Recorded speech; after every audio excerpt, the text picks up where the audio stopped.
extending down. 365 down.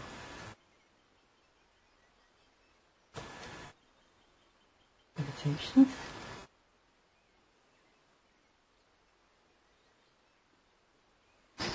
And it's number 11. It's called Healing. And it's very short. 1, 2, 3, 4, 5, 6. 7 words. And it's simply this. Fire cools and water seeks its own level. That's it.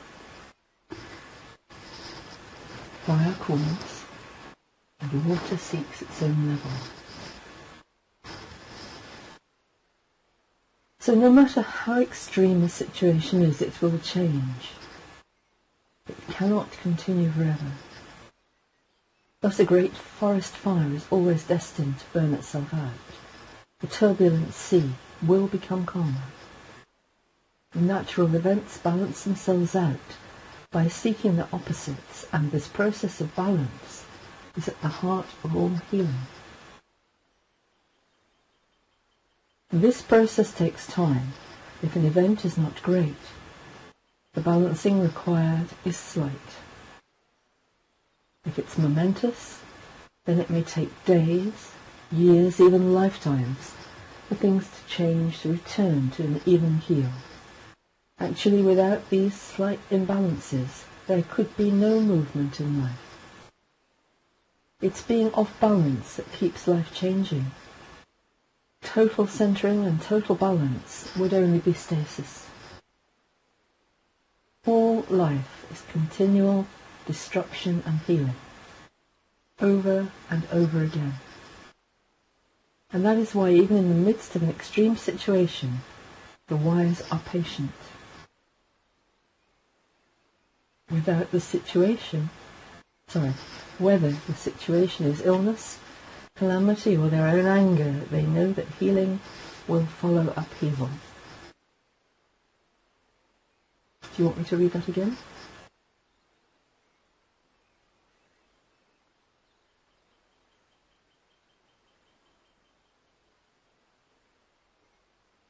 Okay, Gina. And KJ. So as I typed it there, fire cools, water seeks its own level. Remember, this is called healing.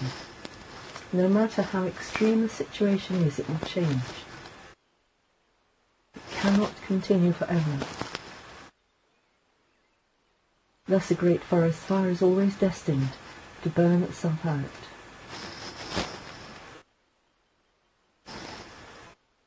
The turbulent sea will become calmer. Natural events balance themselves out by seeking their opposites. And this process of balance is at the heart of all healing. This process takes time. Even if an event is not great, the balancing required is slight. If it's momentous, then it may take days or years or even lifetimes for change to return to an even keel. Actually, without these slight imbalances, there could be no movement in life. It is being off balance that keeps life changing. Total centering, total balance would only be stasis. All life is continual destruction and healing, over and over again. And that is why, even in the midst of an extreme situation, the wise are patient. Whether the situation is illness, calamity, or their own anger, they know that healing will follow upheaval.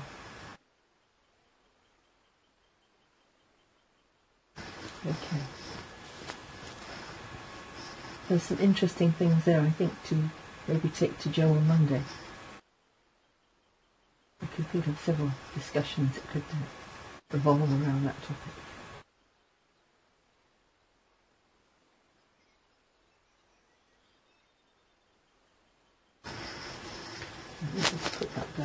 And let me just read from the Tao Te Ching, 71.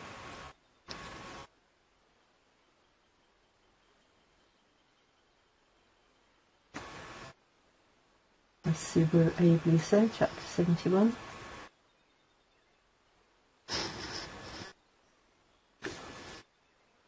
Living without sickness.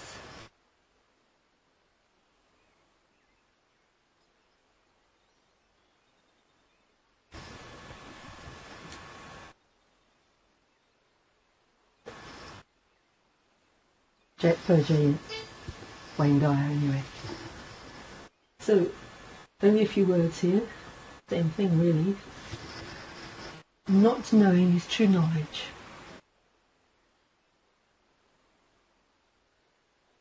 Presuming to know is a disease. First realise you're sick, then you can move towards health. The master is her own physician. She heals herself of all knowing. Thus she's truly whole. Not knowing is true knowledge. Presuming to know is disease.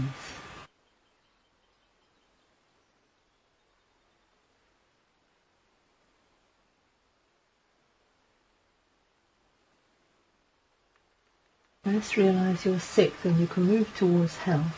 And the master is her own physician. She has healed herself of all knowing. Thus she is truly whole. Truly whole. Hello, Elizabeth, welcome. Are you actually here? Can't see you. Where are you? Oh, there you are, yes. So, okay, let's take a look at what Wayne Dyer has to say.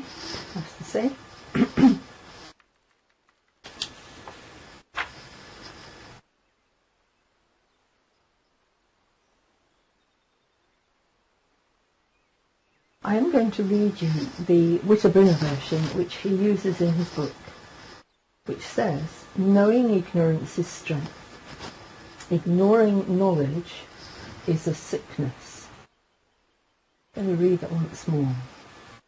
It seems a lot more specific than what's in front of us. Knowing ignorance is strength. Ignoring knowledge is a sickness.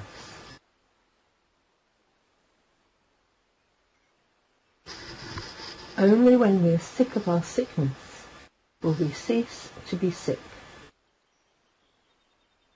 The sage is not sick, but is sick of sickness, and this is the secret of health.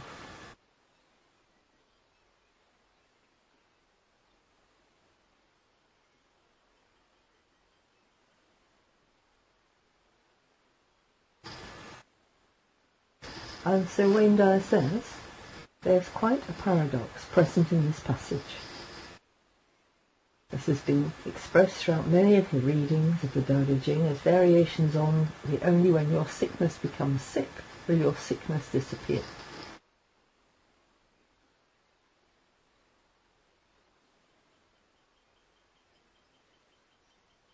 Lao Tzu seems to be saying that one must actually become ill in order to avoid illness.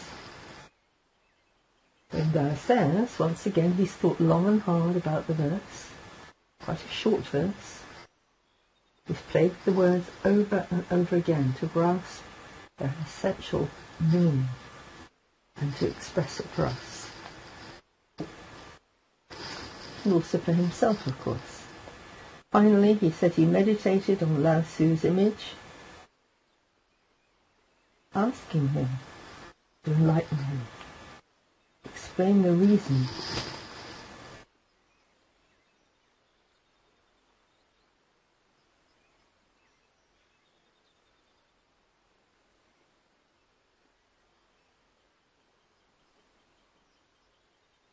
he says he's puzzled over the verse. He wants to know exactly what he meant.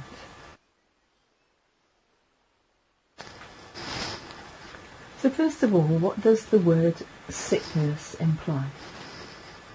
When Dyer says for him it means that something in the body or mind is out of balance with the well-being from which it originated. Well, I think that's fair to say. He's right.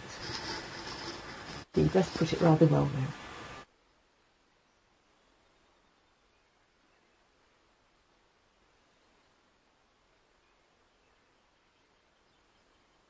He says he's meditated with Lao Tzu's image in front of him, asking what he meant, using all the ways he knew, either have a message or see a pathway clear.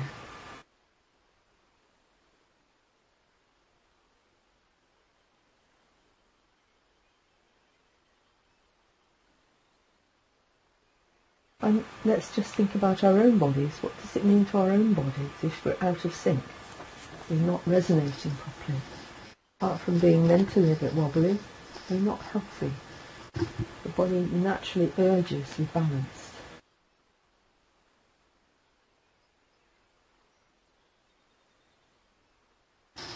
So, for example, conditions like fevers and aches and wheezing, sniffling, breathing, breathlessness, coughing, unusual fatigue are all signs the body is asking to stop.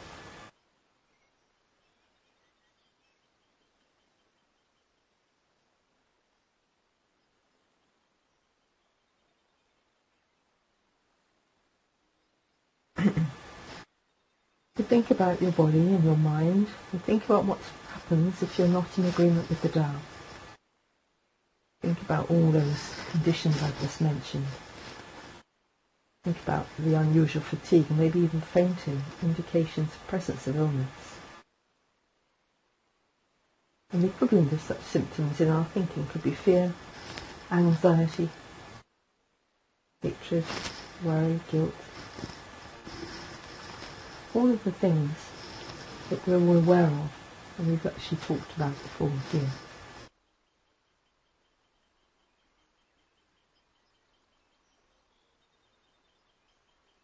So it was thought that the signals that the body put out, our thoughts, are being out of balance with our source. Our source hopefully being love, kindness and patience and contentment, and all the other expressions of Tao-centeredness that appear in this book, and I relate to you.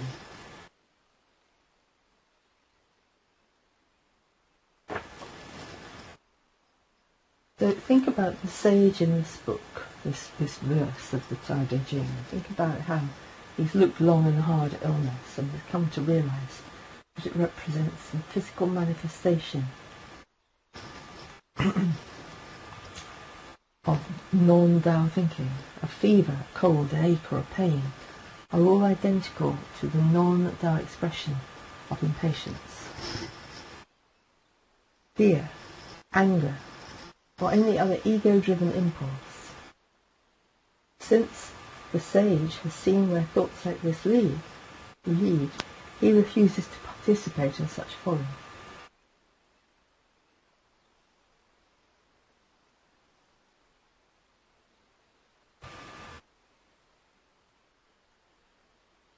But he also looked at poor health and he vowed then, I will not think in ways that bring that about. I will stay centred and poised in the natural well-being of the Tao.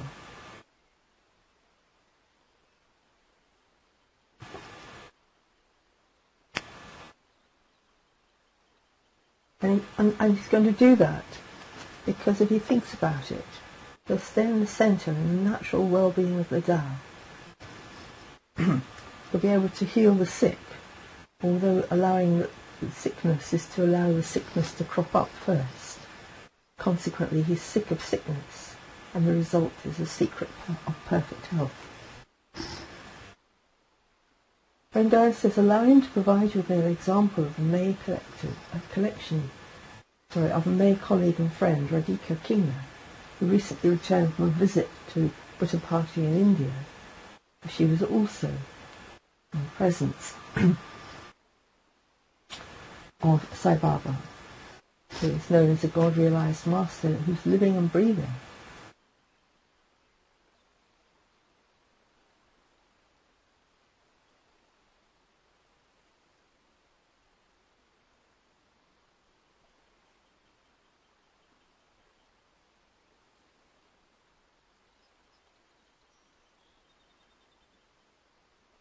if you think about what this actually means. Think about healing, think about health. Think about what it meant in those days to feel that you were healed, that you've been enlightened and you were awarded a rope belt and taken into the family. You had a group of people that you could relate to and belong to.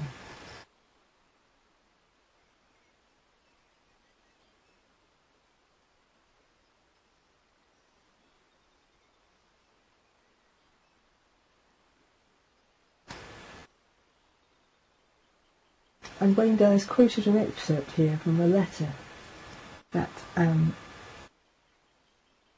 Radhika Kinga actually wrote and sent to Wayne Dyer after she'd returned from seeing Sai Baba. And she says, "I just returned from Puttaparthi after spending a week there in Sai Baba's divine presence. I was saddened to see him in a wheelchair due to multiple fractures of his hip bone. According to the doctors, no normal human body could survive such physical agony.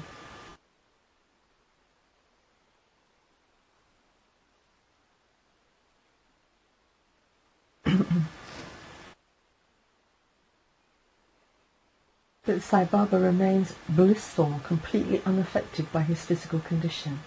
And the devotee asked him, how is it that a God-realized being has to undergo physical suffering?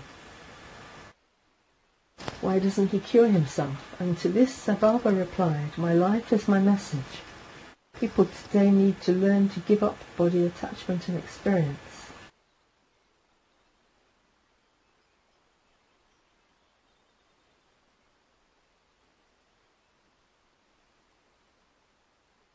Sai Baba said, my life is my message, as I said.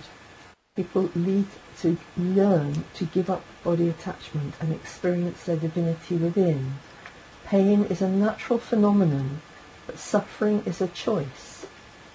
I do not suffer, as I am not the body.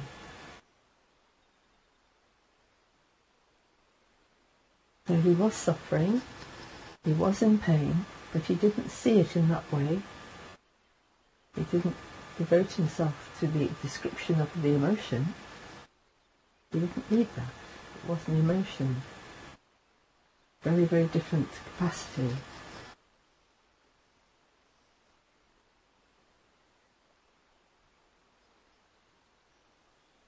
You just think about what each word means to you. Think about what it means to you in your own body and in your family. Sai Baba had looked at his condition, declared himself to be sick of it. The whole thing. Suffering with illness just isn't an option when you live in harmony with the Tao.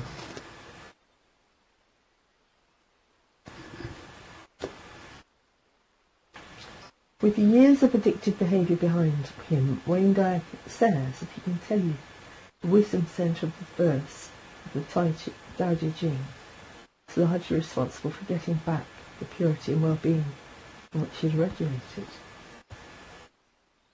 I became sick of my sickness, he says, as I was no longer willing to go through the withdrawals and the shame that accompany.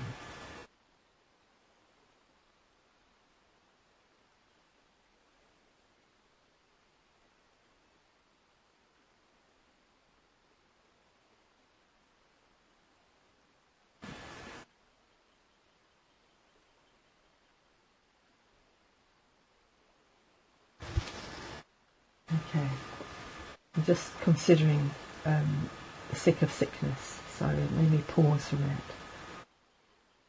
So Wayne Dyer says he saw his affliction not so much in the material world, but in the invisible world of thought, which kept leading him back to illness. When he finally changed his ways, he looked at it all. He was able to bring about seeming paradox of no longer being ill, by getting to the point of being sick of it. And this is true of the secret of beauty.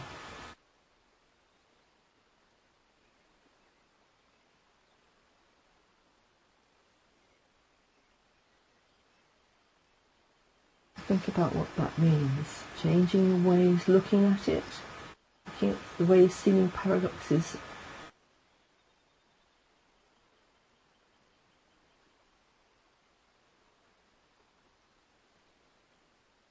So if you think about that being truly the secret of health, then this is how Lao Tzu would instruct you to put this wisdom to work for you here and now. 1 is have a happy mind. And we've just typed that in caps. Have a happy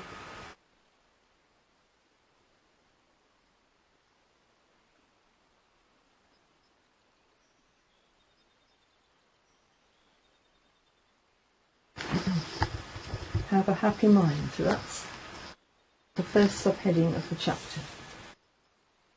An ancient Chinese proverb says that if a man has a happy mind, he'll have a happy body.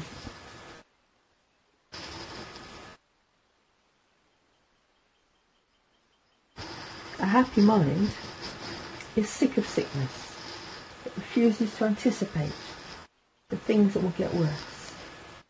It seems a sniffle, a stomachache, back to the knee discomfort, fatigue as the messengers follow the body's signals back to a natural state of healing and well-being. A happy mind thinks of the body as capital, capable of healing infirmities, because it knows it isn't a human creation, but a product of the Tao. A happy mind trusts in the capacity of the body, and the capacity of the body to live without sickness or suffering. And just see your happy mind and set it to work with you to stay hearty and healthy.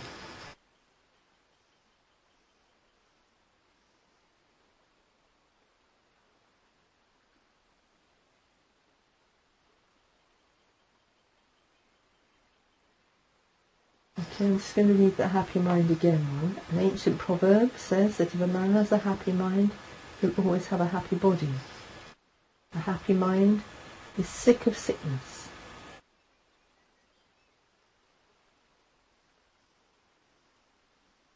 Important message. A happy mind is sick of sickness, refuses to anticipate that things will get worse.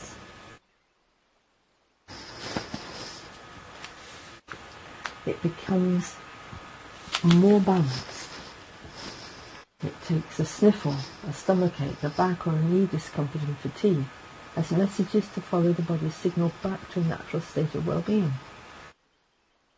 A happy mind, one that's capable of healing infirmities because it knows that it isn't a human creation.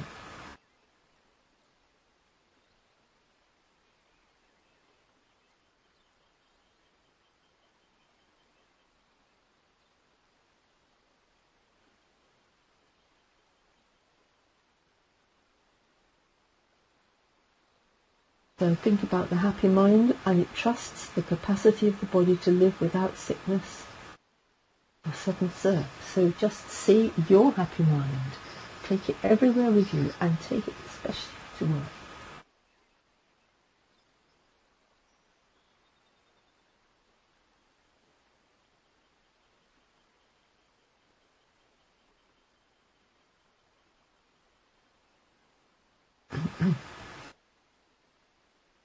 And it says, use your happy mind, take it to work with you, stay healthy. Then we come to examine your habits.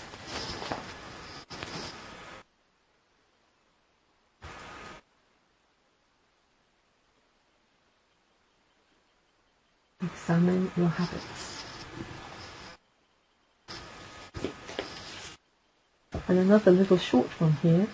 It says, what daily habits distance you from your natural state of well-being?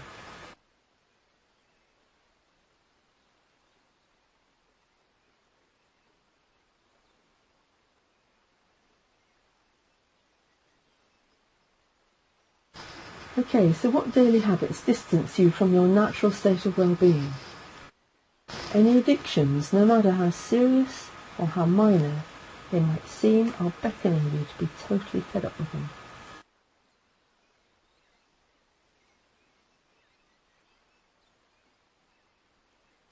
So get sick of being weakened by destructive pursuits. You know what they are, and you know when you've habitually let yourself become ill from food, alcohol or drugs, or from the guilt or shame that results after a binge. Remember that ignoring knowledge is sickness.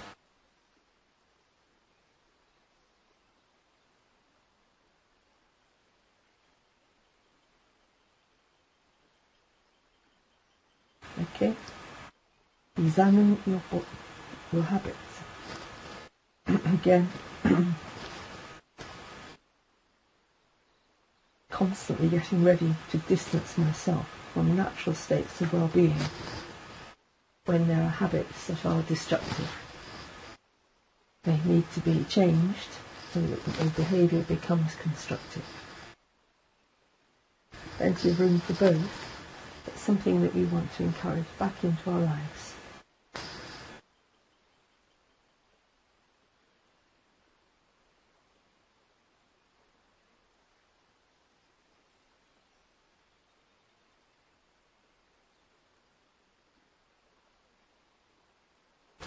Okay, so we've got have a happy mind and examine your health. And then we're going to do, and you know what it is, we're going to do the Tao now.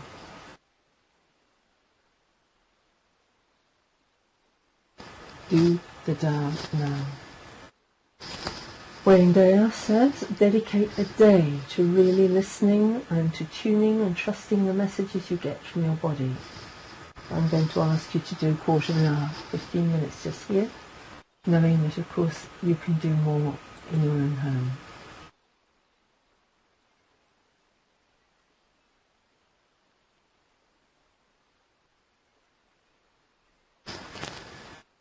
Okay, we're going to dedicate a day to really listening to and trusting the messages from your body. And then listen to what your mind tells you about those signals. Introduce your mind to the possibility that the body is signalling a request that you can grant, such as a nap or a walk along the beach, for instance. Okay? Introduce your mind to the possibility that the body is signalling a request that you can grant.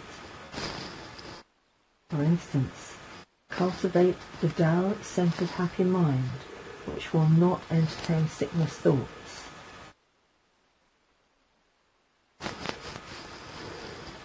Cultivate a Tao-centered happy mind, which will not entertain sickness thoughts. So just keep it simple now. Just keep it simple.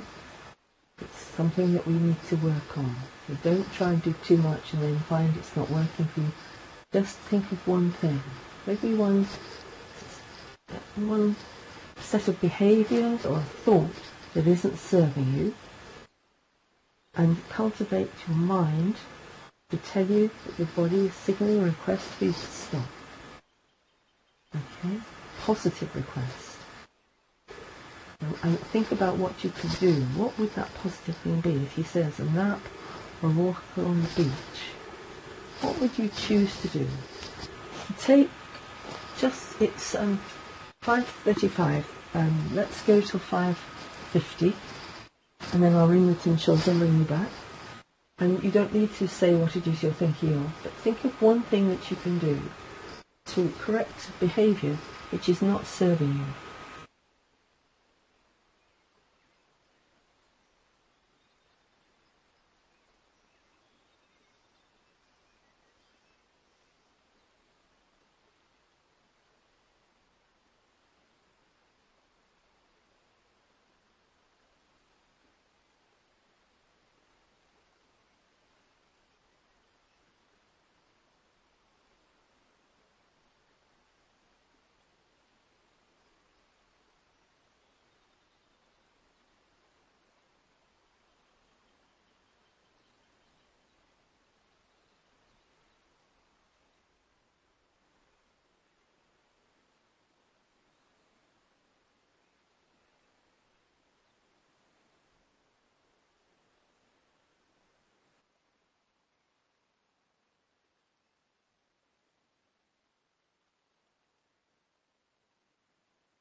Okay, everybody, just bring yourself back gently.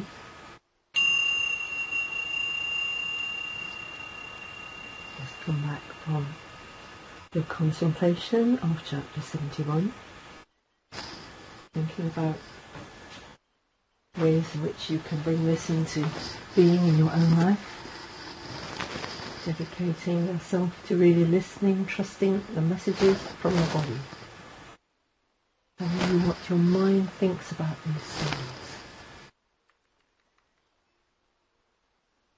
Okay. Thank you, Subaru. I'm saying here, introduce your mind to the possibility your body is signalling a request that you can grant. Okay. Cultivate a Tao-centered, happy mind which will not entertain sickness thoughts. And although I say I don't want to direct you here, I am going to type in, I've done it before, the affirmation I give my own patients in clinic. I don't ask you to think anything about this. You don't have to believe it if you don't want to. Just ask you to repeat it to yourself for the next 6 weeks. Stick it on your fridge. Stick it on a cupboard. So there's a note card there. And it's an affirmation that goes, my body. Sorry, no, it doesn't go my body. It goes, the cells and atoms. And we'll do that. You will do even more than that. We'll go the atoms. Molecules of my body.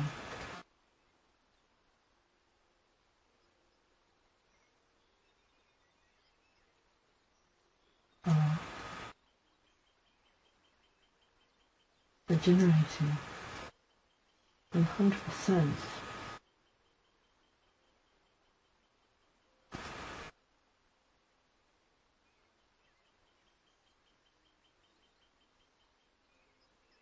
That's by spasm.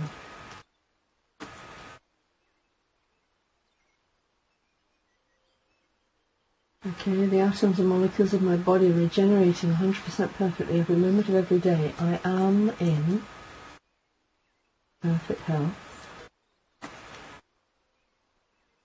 and balance. Okay, the atoms and molecules of my body are regenerating 100% perfectly every moment of every day. I am in perfect health and balance. Not you're getting there.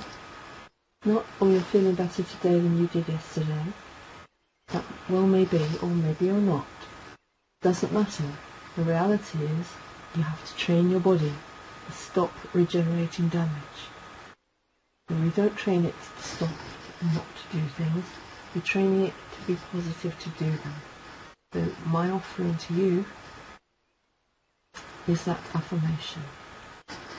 If you don't wish to use that, you want to use something else, that's fine. I will tell you about this one. I was, as some of you know, I home educated my own son.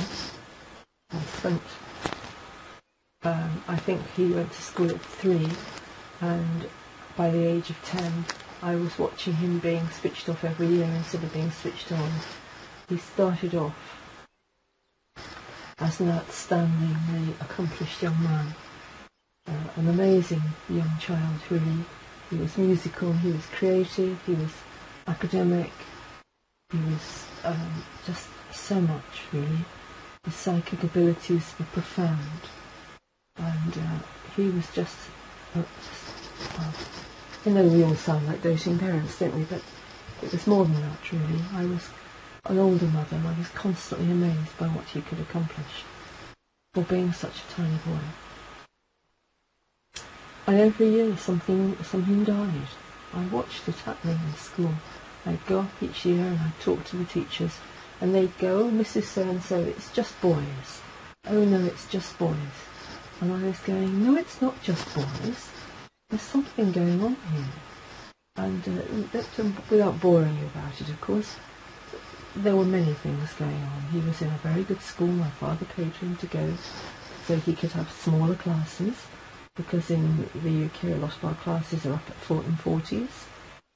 I wanted him to have small classes. I lived in the country, so the schools were not exactly brilliant. And he did. He went to one of the best schools in the country, who were destroying him. And so after a long, protracted time of trying to make things right, I discovered one day he was in the bathroom self-harming, and I said to him, "You'll never go to school again." He never self-harmed again, and a lot of the problems he had disappeared overnight.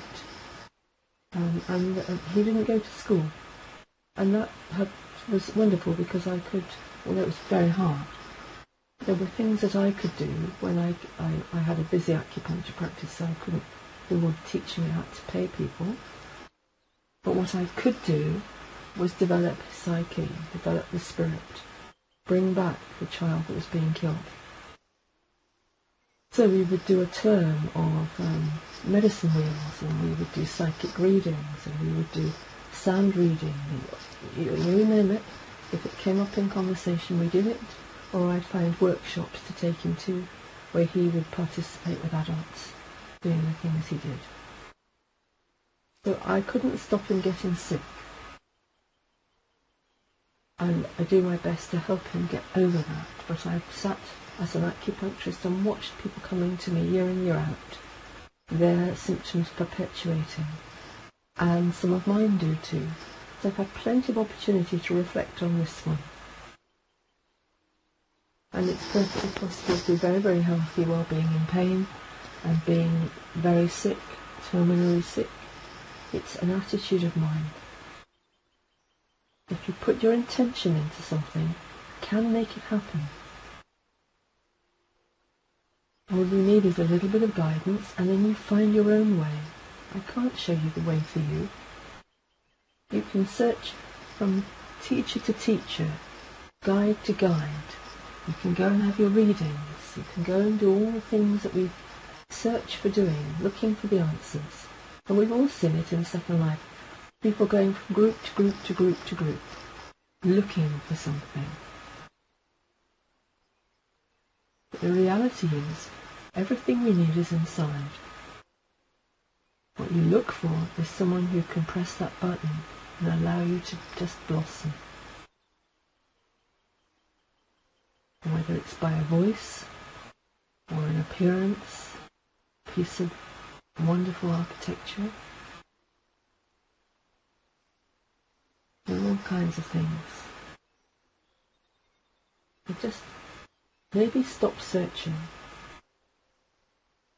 Sit with this affirmation.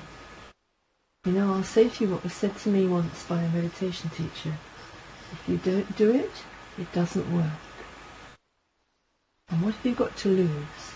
I have given you this information freely, with love.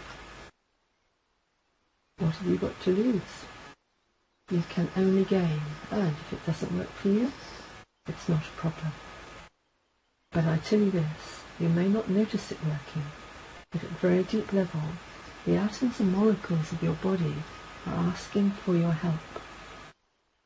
And by taking off your judgments and allowing you to just operate with an open mind, you're able to do almost anything.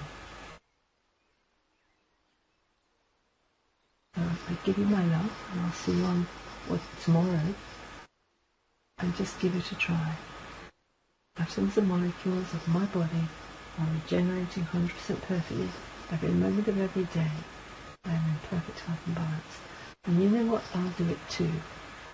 You have inspired me. So thank you to all of you who've been donating. I do really appreciate it. And to those of you who donate directly into my PayPal, you're a godsend. Thank you so much. You just enable us to be here, and for me to pay some of the horrendous interest that I ran up over the last 3 years of holding the island. I just thank you so much, all of you. I love you all, and I'll see you tomorrow.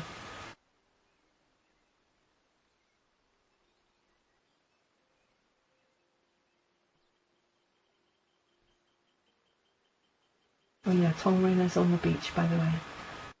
He's on the beach now. Good night.